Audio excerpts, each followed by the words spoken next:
Bien-aimés dans le Seigneur, Shalom. Nous bénissons le Seigneur pour cette nouvelle semaine de travail qui commence. Et cette nouvelle semaine de méditation, nous sommes le lundi 21 septembre 2020. Et notre méditation, on se trouve dans l'épître de Paul aux Galates. Galates chapitre 1er, nous lirons juste un verset, le verset 10. Nous lirons dans la version Louis II et nous lirons aussi dans une autre version, la version Parole de vie. Voici ce que déclarent les Écritures. Et maintenant, est-ce la faveur des hommes que je désire ou celle de Dieu? Est-ce que je cherche à plaire aux hommes? Si je plaisais encore aux hommes, je ne serais pas serviteur de Christ. Parole de vie dit, alors est-ce que je cherche à être d'accord avec les hommes ou avec Dieu? Est-ce que je cherche à plaire aux hommes? Si je voulais encore plaire aux hommes, je ne serais plus serviteur du Christ. Bien-aimé dans le Seigneur, faveur des hommes ou faveur de Dieu? Dans la vie, bien-aimés, nous cherchons parfois des faveurs, des approbations. Celui qui veut se marier cherche l'approbation des parents, de la belle famille, de ses parents. Celui qui veut faire telle ou telle chose, nous cherchons aussi la faveur ou l'approbation de ceux qui sont avec nous dans le mariage. Le mari cherche l'approbation de la femme cherche l'approbation de l'homme pour telle ou telle décision. Là, ça va. Mais parfois, nous nous retrouvons devant un dilemme. Dans certaines situations, plaire à Dieu reviendrait à déplaire aux hommes, et plaire aux hommes, ce serait déplaire à Dieu. Donc, il y a une opposition entre la vie des hommes et la vie de Dieu. L'approbation des hommes et l'approbation de Dieu. Vivant dans une société humaine, nous évitons souvent d'être en contradiction avec les autres pour question de paix. D'ailleurs, la Bible, autant que cela dit, la Bible dit, soyez en paix avec tout le monde. Et dans cette paix, dans cette recherche de paix, c'est aussi, on fait un effort pour être en accord avec la majorité, avec la société. Et c'est tout à fait naturel. Mais Paul est en train de dire, si je voulais encore plaire aux hommes, je ne serais plus serviteur du Christ. Il y a maintenant un problème. En tant que chrétien, il y a des situations, comme je l'ai dit, des situations où Dieu et les hommes sont opposés dans une certaine approbation. C'est vrai que dans certaines contrées, il n'y a pas plus de problème, mais dans la plupart des contrées sérieuses, dans les églises, il y a un problème. Une église qui se retrouve dans une administration qui permet le mariage homosexuel. Qu'est-ce qu'on fait? Parce que les hommes sont d'accord. Mais Dieu n'est pas d'accord, la parole de Dieu est claire. Nous connaissons l'histoire d'un agent administratif aux États-Unis qui a été mis en prison à cause de sa foi, parce qu'elle ne voulait pas signer un document, de mariage de deux hommes ou de deux femmes, je ne me souviens plus, mais en fait un mariage homosexuel. Alors, que faire alors pour nous quand les choses sont opposées? C'est vrai qu'on peut dire de prime abord, oui, l'approbation de Dieu. Mais pourquoi l'approbation de Dieu? Il faut que nous comprenions pourquoi. Eh bien, nous allons voir les critères d'approbation des hommes et les critères d'approbation de Dieu.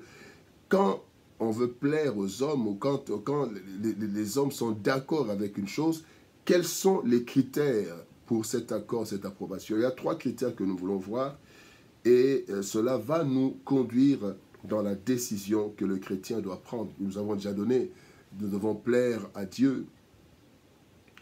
La première chose, c'est la considération. Le critère de considération, d'appréciation. Les critères d'appréciation de l'homme et les critères d'appréciation, de considération de Dieu sont différents. La Bible dit dans 1 Samuel chapitre 16, verset 7, « L'Éternel dit à Samuel, ne prends point garde à son apparence et à la hauteur de sa taille, car je l'ai rejeté. » Voici ce qu'il dit. « L'Éternel ne considère pas ce que l'homme considère.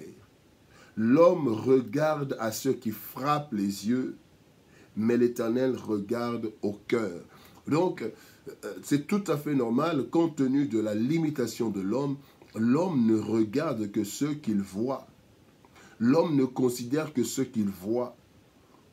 Il considère les choses extérieures, malheureusement. Mais Dieu considère les choses intérieures. Or, ce que nous voyons, ce n'est pas nécessairement ce qu'il y a à l'intérieur. Nous pouvons condamner une personne parce qu'elle a posé tel ou tel acte. Nous voyons l'acte extérieurement, mais Dieu voit l'intérieur de cette personne et Dieu peut approuver une personne alors que les hommes le désapprouvent. Donc la première chose, c'est la considération. La considération de l'homme est superficielle. La considération de l'homme se limite à ce qui frappe, à ce qu'il voit, à ce qu'il a entendu. Mais Dieu va au-delà.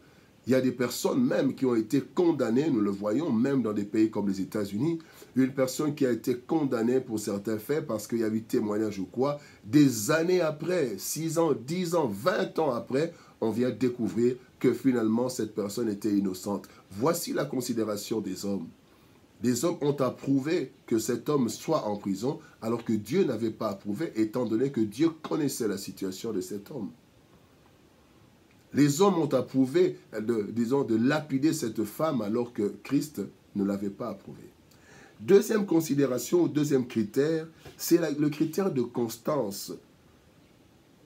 L'homme est inconstant. Romains chapitre 11, verset 29 dit « Dieu ne se répand pas de ses dons, de son appel. » Quand Dieu appelle, quand Dieu approuve, il ne se répand pas, il ne change pas d'avis. Et ça, c'est l'avantage. Mais l'homme peut changer d'avis facilement.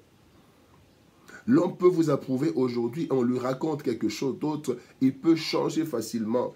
Et dans Jacques chapitre 1er, verset 17, la Bible dit que dans le Seigneur, il n'y a ni changement, ni ombre de variation. Ce que Dieu a approuvé, il approuve. Mais l'homme peut approuver aujourd'hui et demain. Nous voyons avec le Seigneur Jésus-Christ, il a été acclamé, il a été reçu dans Jérusalem avec pompe, avec une grande joie. Mais quelques jours après, quelques temps après, quelques jours après, les mêmes qui avaient crié Hosanna au fils de David, les mêmes ont dit crucifiez-le. Oui, que cela, son sang retombe sur nous et nos enfants. Voilà comment quelqu'un peut changer d'avis. Et quand nous cherchons l'approbation d'un homme aujourd'hui, demain il peut changer. Mais quand nous avons l'approbation de Dieu aujourd'hui, cela reste. Israël a été béni par Dieu, et même quand il fallait le maudire, eh bien Balaam n'a pas pu. Il a dit ce que Dieu a béni reste béni. Mais ce que l'homme a béni aujourd'hui, l'homme peut le rejeter demain. Et donc le critère de constance, l'approbation de l'homme n'est pas aussi constante que l'approbation de Dieu, et l'approbation de Dieu est donc meilleure. Le troisième critère, c'est le critère d'intérêt.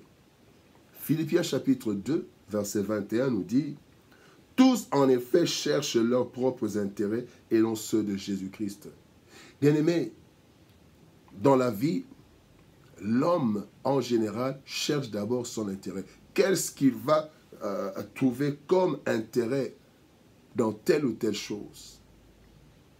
Celui qui vous approuve, c'est celui qui trouve un certain intérêt. Mais celui qui ne trouve aucun intérêt, surtout quand l'intérêt est contraire à ses intérêts, eh bien, il vous désapprouve. Mais Dieu, qui n'a aucun intérêt qu'il tire de nous, aucun profit, Dieu, quand il approuve pour notre intérêt. Dieu voit d'abord l'intérêt de l'homme. Parce qu'il nous aime d'un amour inconditionnel, d'un amour éternel. Et donc, à partir de ces trois choses, bien-aimés, il est clair que nous devons plaire à Dieu plus qu'aux hommes. Nous devons chercher d'abord l'approbation de Dieu. Et bien-aimés, et quand l'approbation de l'homme, ce que nous devons dire aussi, c'est que l'approbation de l'homme, l'accord de l'homme n'influence pas celle de Dieu. Souvent on dit, la voix du peuple, c'est la voix de Dieu, c'est faux. L'approbation, Dieu, les hommes en Israël voulaient rentrer en Égypte. Ils voulaient rentrer en Égypte. Ils ont approuvé le veau d'or, mais Dieu ne l'avait pas approuvé. Et vous savez ce qui s'est passé? Il y a eu des milliers de morts sanctionnés par Dieu qui n'avaient pas approuvé cette démarche du peuple et d'Aaron. Bien-aimés, l'approbation des hommes n'influence pas celle de Dieu, l'accord des hommes n'influence pas celui de Dieu, mais l'approbation de Dieu influence celle des hommes. La Bible dit dans Proverbes chapitre 16, verset 7, « Quand l'Éternel approuve les voies d'un homme, il dispose favorablement à son égard, même ses ennemis. » Donc Dieu peut faire changer d'avis les hommes qui te désapprouvent, qui sont en désaccord avec toi aujourd'hui parce qu'ils t'ont mal jugé. Quand Dieu t'approuve et t'accorde des choses, avec le temps, tôt ou tard, ceux qui t'avaient désapprouvé aujourd'hui vont t'approuver hier parce que Dieu a déjà approuvé. Et quand Dieu approuve, il dispose favorablement à l'égard de celui qui a été approuvé, même ses ennemis, même ceux qui sont contre lui. Nous devons donc chercher l'approbation de Dieu, bien-aimé, car elle s'imposera tôt ou tard à l'opposition des hommes. Dans la vie, bien-aimé, l'approbation de Dieu vaut de loin mieux que celle des hommes. Ces derniers ne s'appuient pas toujours sur des critères objectifs, vu leurs limites. Nous avons donc tout intérêt à rechercher l'approbation de Dieu dans tout ce que nous faisons. Ainsi, même les plus grandes oppositions finiront par s'incliner ou céder à l'approbation de Dieu. Recherchons la faveur de Dieu, bien-aimé, plutôt que celle des hommes. Les hommes changent d'avis, mais Dieu, non. Ce que Dieu approuve le reste à jamais, mais ce que l'homme approuve, il peut le renier et changer d'avis. Ne cherchons pas à plaire aux hommes, cherchons à plaire à Dieu, car c'est lui qui a la dernière décision, le dernier mot dans notre vie. Que Dieu nous bénisse. Shalom, au revoir et à demain.